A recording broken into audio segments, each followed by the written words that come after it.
Mellow greetings, everybody. What's going on? I wanted to talk about a little funsy thing, sort of inspired from my spam email folder today. Depending on how old you are and what you've done in your life, it kind of dictates the junk mail you get or the spam mail you get. When I was younger, I used to get like what's happening at nightclubs in your area. Like shit would just like generically pop up in my email box, because your email address gets sold over and over and over again. And the more sites you go to, the more apps you use, the more platforms you're on, the more of your granular data gets extracted, the more expensive of a marketing lead you become. Thus, you are desirable to companies that make all their money by selling leads.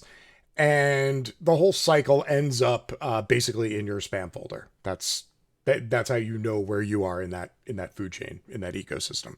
So recently, I've been getting a shit ton of spam emails in my box about apps for gigs.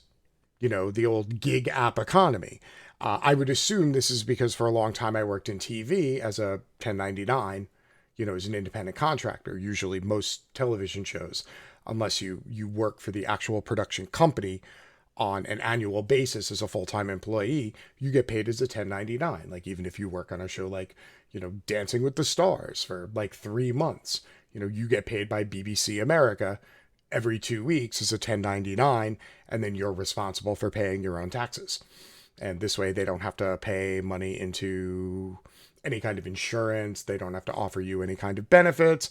And as we've gone on through time, more and more jobs are now becoming 1099, basically because now they're chasing the app economy. And I thought I would take a look at some of this real quick. So let me show you what's up. So this will be sort of like a little cursory rundown for those of you who aren't aware of the gigification of everything now in app form. There is a gig app for anything. Basically, any gig or side hustle or job you used to be able to get where you could get paid in cash is now being converted into a digital app format as part of moving to a cashless economy, and thus having every single transaction you make be tracked. Once cash is gone, you can't leave a cash tip for a server. You can't pay the kid next door $10 to, mow your lawn, or, $20 to shovel snow. You can't, drop $5 on the table outside of the grocery store when you leave in the winter for, Girl Scout cookies, or to even like put money in the Salvation Army red bucket. Like eventually all cash will be gone. And the gigification is making it so that every single transaction, even if it's a 1099 transaction, a transaction in which nobody's paying your taxes and you're responsible for everything, is still being tracked out. So the money you make and the money you spend is being further detailed, and the side hustle is being skimmed off the top by somebody else who goes, look at this great platform. Now we'll only take 10% of what you make, or 20% of what you make, or 40% of what you make for doing the same thing you used to do for cash when you used to keep 100%. Because, of course, that's what we do. So here you go. Here's some of the appification real quick of the gig economy.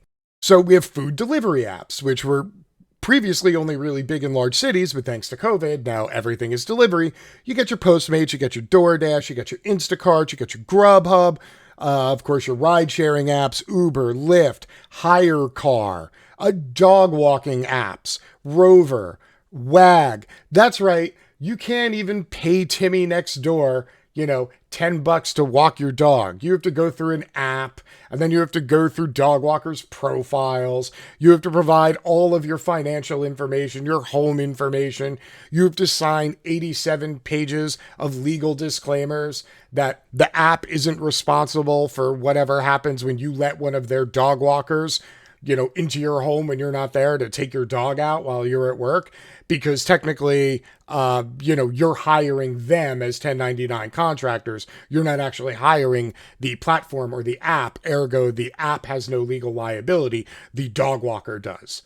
So basically, it's like paying the person next door, only an app is getting a percentage.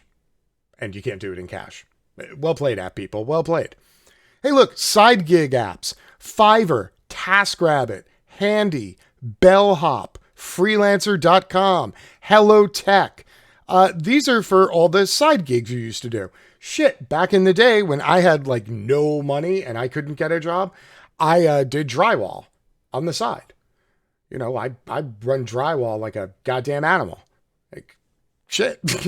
It's a gig. It paid the rent, you know, and it paid in cash. And then I could go back home and pay my landlord and survive another week, you know, and I eventually managed to bucket my way out of that. But if I had to give 20 to 40% of every gig I got doing drywall on the side to some app motherfucker, I'd have been, you know, homeless and starved or dead by now. But it's okay, because somebody wrote 3 lines of code and came up with a snappy name where, you know, they changed 2 of the letters from a vowel to a consonant, like they're fucking IKEA or something. And they're naming furniture. That's how they make app names. And they come up with a logo, because the logo is all important, because that's where it sits on your phone screen as an app. Hey, look, now you can rent your stuff on an app because you're so poor. You need to get other people to pay to use the stuff that you've already paid cash for when you're not paying it. Turo, Getaround. Hey, of course you can share your house on Airbnb. That's right. Just let strangers into your house. It's cool. Don't worry. There's an app for that. Click, click, click. Spot Hero. Yeah, look at these other gig economy apps. Swag Bucks, Survey Junkie, Mist Play, Ibotta, Dosh, Gigwalk. It's never ending. And just when you thought it couldn't get any worse. And for those of you who have been watching this show now for a while, you know when I say that, the next thing that comes out of my mouth is going to be so much fucking worse. Here we go. Gig economy company launches Uber, but for evicting people. That's right, ladies and gentlemen. There are so many people facing evictions, and landlords, they're just stressed out. What do? You have so many people to evict in so little time. Whatever shall I do? If only somebody would make an app for this, where I could just pay somebody $50 to go shake people down and drag their shit out of their apartment so that I can then put the apartment back up for rent, you know, in the middle of a pandemic when nobody has any money, but this is what I want to do anyway. So if you were wondering, is there an app for that? Of course there is an app for that. Oh, here you go. A company called Civvl says evicting people is, quote, the fastest growing money-making gig due to COVID-19. Here you go. Civvl. Sivvl. Oh, those witty tech people. They did it again. They swapped out some vowels for some consonants, made it sound like IKEA furniture, and now it's awesome. Please, let's read about how the guy next door may one day be getting paid $20 to kick you out of your house. Since COVID-19, many Americans fell behind in all aspects, reads the website copy. The button below this statement is not for a GoFundMe or a petition calling for rent relief. Instead, it is the following call to action from a company called Civvl. Be hired as eviction crew. During a time of great economic and general hardship, Civvl aims to be essentially Uber but for evicting people, seizing on pandemic-driven nosedive in employment and a huge uptick in the number of people who can't pay their rent. Civvl aims to make it easier for landlords to hire process servers and eviction agents as gig workers.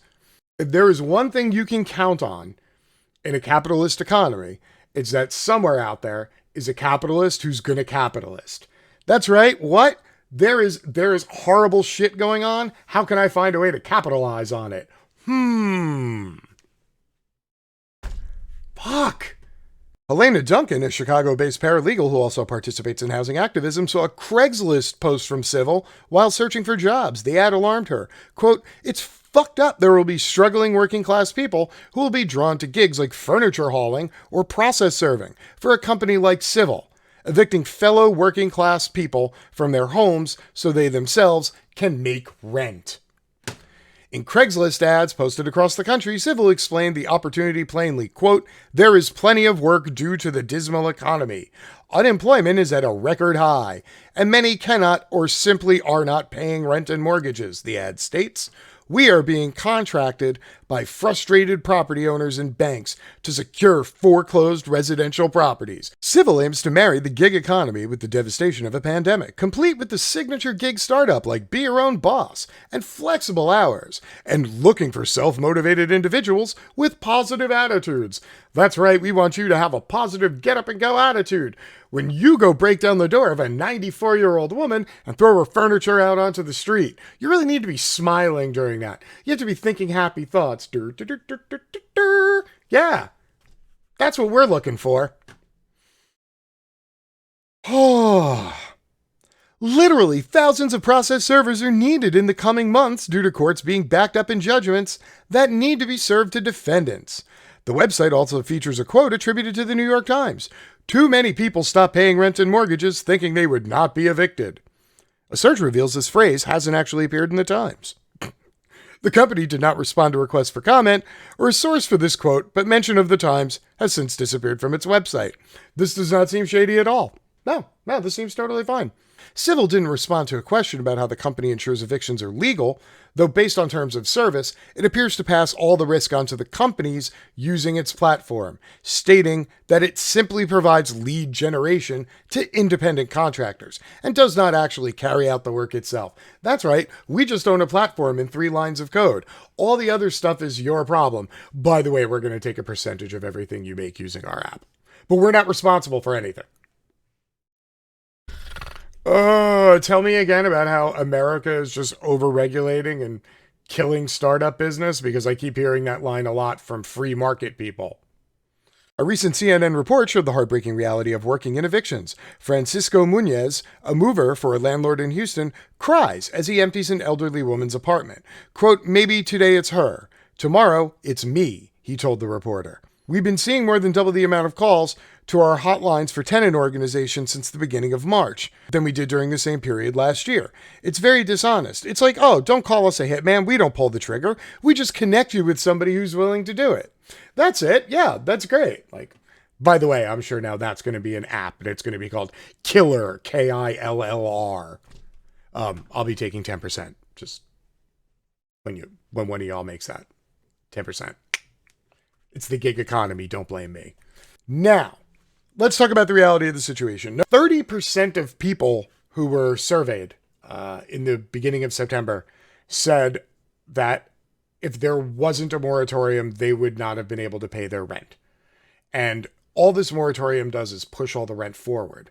So people who are stocking up on apps and services for evictions know and understand that come January, there are going to be tens of millions of people that landlords are going to aggressively want to evict because they have been drawing no income from those properties since, the shutdown started.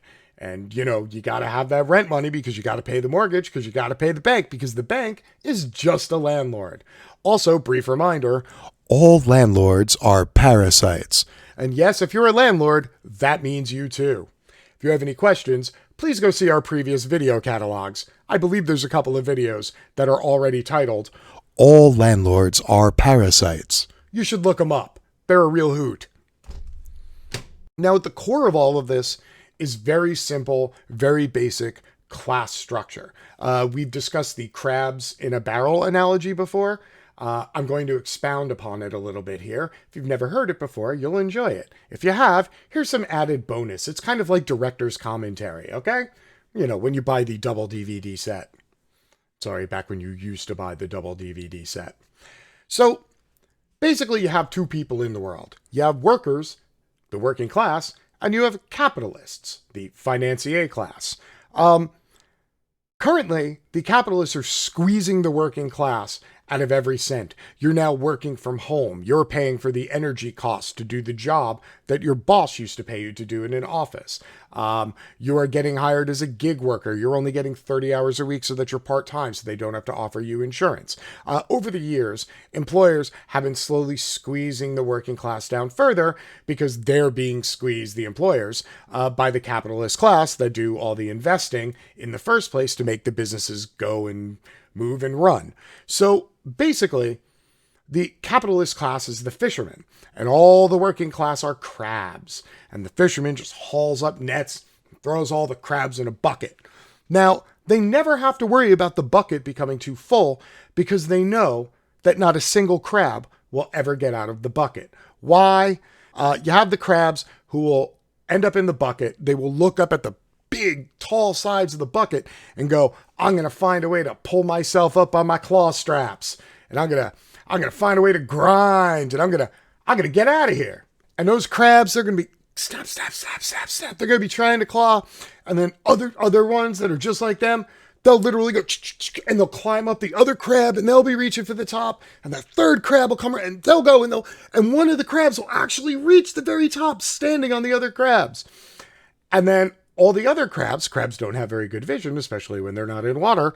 All they do is they know that there's a way up and they can see a way out. It's vague. They don't really have specifics, but they can kind of make out the fuzzy edges of it. And they take their fucking crab claws and they go clap and they go, oh, and they try to climb their way up. But all they do is they pull the other crabs back down.